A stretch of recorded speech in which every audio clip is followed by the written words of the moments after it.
Biasa ya, tuh untuk ibu-ibu hamil di luar sana, jadi jangan takut untuk melakukan persalinan saat ini ya, karena kita BPJS Kesehatan saat ini telah menjamin bagi ibu-ibu yang hamil, bahkan untuk pemeriksaan USG pun sudah dapat dijamin juga saat ini ya Bu ya, 2 kali lagi bisa diperiksa.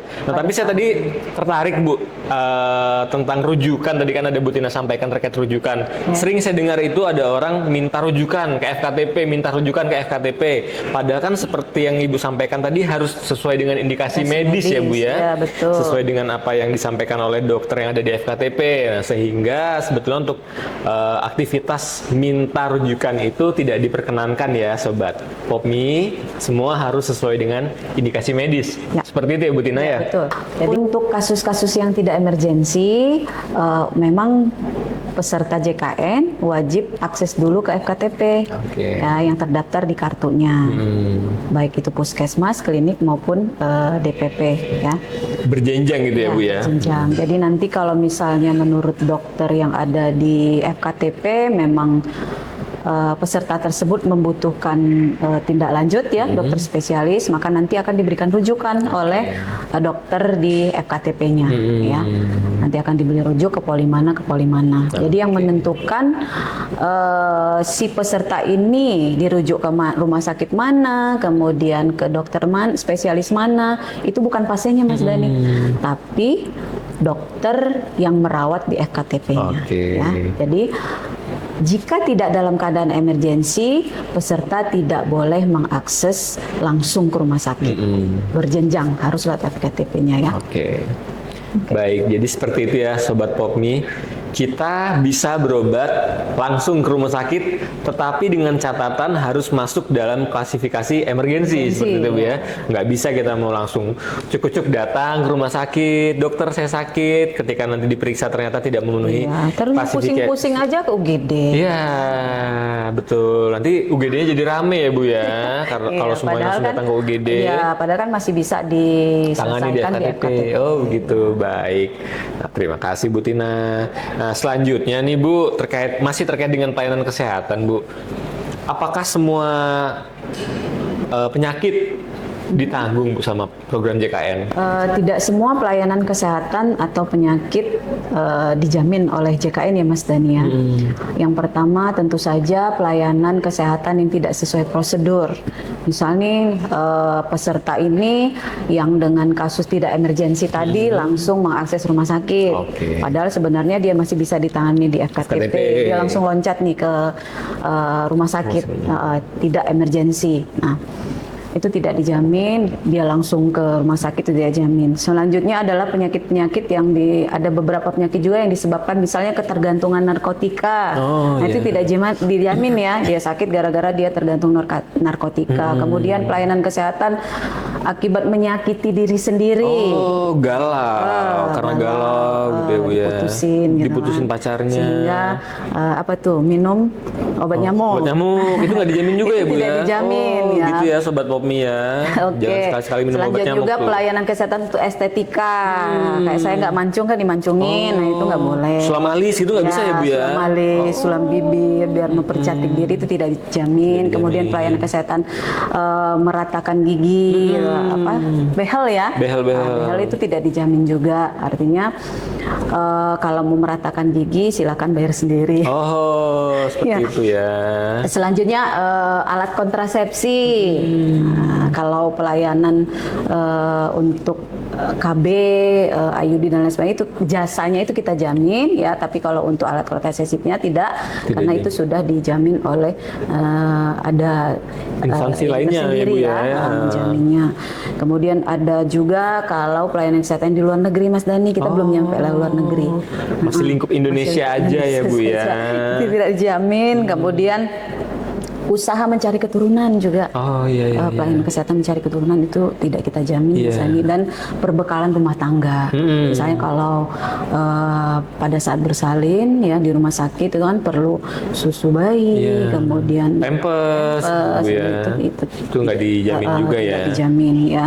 Baik, tuh teman-teman ya Sobat Popmi, jangan nanti kalian datang ke dokter gigi mau pasang behel terus kalian bersikeras nih mau pakai BPJS, itu tidak bisa karena itu berkaitan berkaitan dengan estetika ya Bu ya. Ya. Mempercantik diri sendiri, ingat itu tidak dijamin oleh program JKN seperti itu ya Bu Tina ya.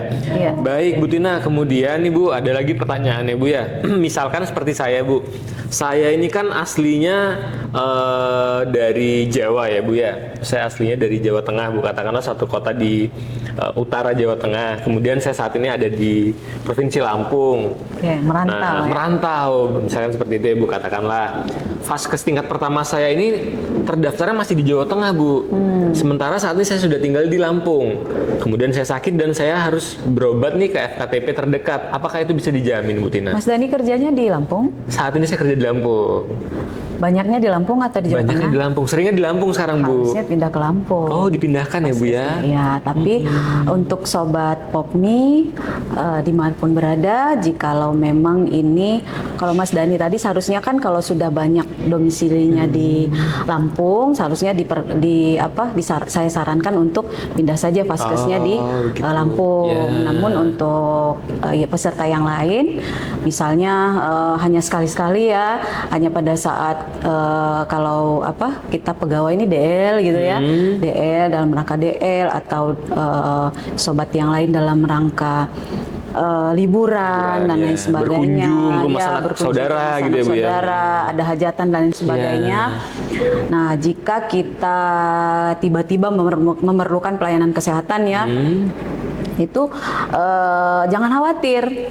Dengan KTP tadi, Ya. KTP tadi, semua peserta JKN bisa mengakses pelayanan kesehatan tingkat pertama maupun tingkat lanjutan, Oh, seperti FKTP itu. maupun FKTL. Dengan Ya. catatan tadi ada aturannya ya, iya, Bu. artinya tidak untuk yang kasus yang tidak emergensi, akses dulu ke FKTP terdekat, ya, terdekat, kecuali nanti pada kasus emergensi. Nah, itu silakan langsung cari rumah sakit terdekat. Oke. Artinya sangat bisa sekali peserta yang tidak terdaftar atau peserta yang masih di luar domisili ya, itu bisa mengakses pelayanan kesehatan, tapi itu tadi ada ketentuannya ya. Oke. Jika sakit biasa cari FKTP terdekat, jika emergensi nggak ketemu FKTP ya silakan ada Langsung ke rumah sakit terdekat silakan. Oke, jadi seperti itu ya Sobat Popmi.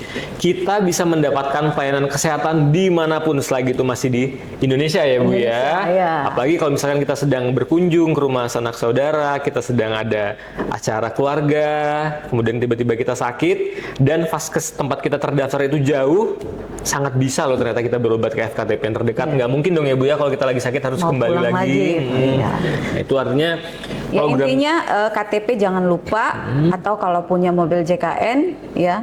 Nah ini penting kita Oh iya, download mobil mobil JKN JKN ya, betul. karena jika misalnya KTP kita tinggal Mas Dani, kan ada kartu digital yang ada di mobil aplikasi mobil JKN tadi Bu ya, bisa kita akses ditunjukkan. juga ya. Ya. Tuh banyak sekali kan manfaatnya ternyata terdaftar sebagai peserta. Dan di mobil JKN itu Mas Dani, artinya kita bisa mencari FKTP terdekat. Oh. Ya, jadi dengan aplikasi itu ada menu khusus, jadi kita bisa menemukan FKTP atau FKTL terdekat di tempat kita berdiri. Jadi kita nggak perlu nanya ke misalkan Nggak ada perlu pangkalan nanya ojek, lagi, kita ya, nanya nggak perlu Pak lagi. FKTP terdekat Ya. di mana gitu, nggak perlu ya Bu ya. Ya. Cukup akses di mobil JKN, kita sudah kita bisa bisa. menemukan FKTP ataupun FRTL terdekat betul. dengan tempat tinggal kita saat Iya, ini. betul. Luar biasa sekali program JKN ini ya Bu Tina ya.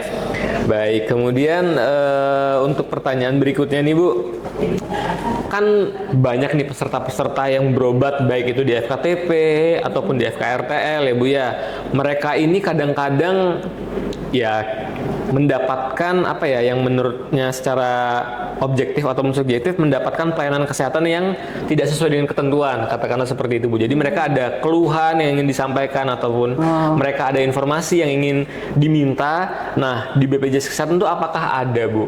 Apakah mengakomodir bagi peserta-peserta tersebut yang menginginkan informasi ataupun ingin menyampaikan pengaduan? Seperti Tentu itu. saja ada Mas Dani, Oh, karena sudah menjadi kewajiban dari kita ya, baik BPJS Kesehatan Kesehatan maupun Vaskes yang bekerja sama dengan BPJS Kesehatan memiliki tempat, ya, disediakan tempat dan petugas khusus untuk menangani pemberian informasi dan pengaduan dari peserta JKN. Jadi di setiap Vaskes yang kerjasama itu kita wajibkan memiliki tempat tersebut dan menunjuk satu PIC atau petugasnya untuk menangani hal tersebut. Jadi silakan nanti peserta tinggal cari saja atau ditanyakan ke Vaskesnya, mana nih tempat pengaduan atau permintaan informasi atau petugasnya yang mana. Nanti ditunjukkan sama Vaskesnya. Jadi silakan nanti dicari, ditanya apa, butuh apa, informasi apa, keluhan apa, silakan disampaikan. Karena memang sudah janji kita bersama dengan Vaskes, apabila ada permintaan informasi dan keluhan harus saat itu juga terselesaikan. Artinya kalau misalnya tidak bisa diselesaikan oleh Vaskes, nanti Vaskes akan menghubungi petugas BPJS Kesehatan sehingga si peserta itu tidak lama menunggu. Kita pastikan saat itu juga peserta mendapatkan apa yang mereka butuhkan, informasi apa yang mereka butuhkan dan hal apa yang mereka keluhkan untuk segera ditindaklanjuti. Itu Mas Dini. Ya, baik, terima kasih Bu Tina. Tuh kan ternyata menjadi peserta program JKN saat ini sangat banyak sekali manfaatnya dan juga sangat mudah sekali ya Bu ya, apabila kita ingin menyampaikan keluhan ataupun mendapatkan informasi. Semua kanal sepertinya sudah mengakomodir ya Bu ya, termasuk salah satu ya tadi petugas yang disediakan oleh masing-masing fasilitas kesehatan, baik itu FKTP ataupun FKRTL untuk dapat dihubungi oleh seluruh peserta JKN. Seperti itu ya Bu ya. Baik, itulah tadi apa yang disampaikan oleh Ibu Aprianti selaku narasumber kita pada hari ini. Mungkin ada closing statement yang ingin disampaikan Bu terkait dengan program JKN ataupun terkait dengan obrolan yang kita laksanakan pada hari ini. Closing statement ya. Iya. Oke, untuk peserta atau sobat POPMI dimanapun berada, harapannya kalau belum terdaftar JKN, Madani wajib daftarkan JKN. Kalau sudah terdaftar, pastikan kepesertaan JKN-nya aktif, agar kedepannya pada saat memerlukan pelayanan kesehatan dia tidak ada kendala. Dan jangan lupa, kalaupun memang ada keluhan, ada informasi yang dibutuhkan oleh peserta, jangan sungkan-sungkan ya untuk menyampaikan ke petugas yang ada di Vaskes maupun petugas BPJS. Ya. Apalagi mengenai keluhan, Mas. Misal ada yang tidak sesuai dengan yang dijanjikan oleh Vaskes maupun BPJS Kesehatan, karena di Vaskes itu kan wajib kita pasang janji layanan Vaskes ya.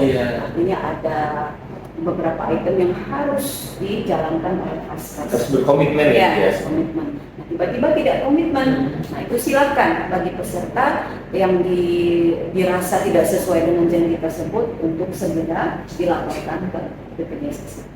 Pasti langsung. Baik, terima kasih banyak Ibu Tina selaku narasumber kita pada siang hari ini. Mungkin untuk POPMI edisi kali ini kita sampai di sini dulu ya Bu Tina ya.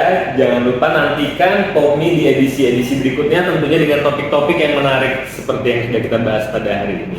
Demikianlah untuk POPMI pada edisi kali ini. Saya akhiri wabillahi taufiq wal hidayah. Wassalamualaikum warahmatullahi wabarakatuh. Terima kasih Bu Tina. Terima kasih Mas Dani.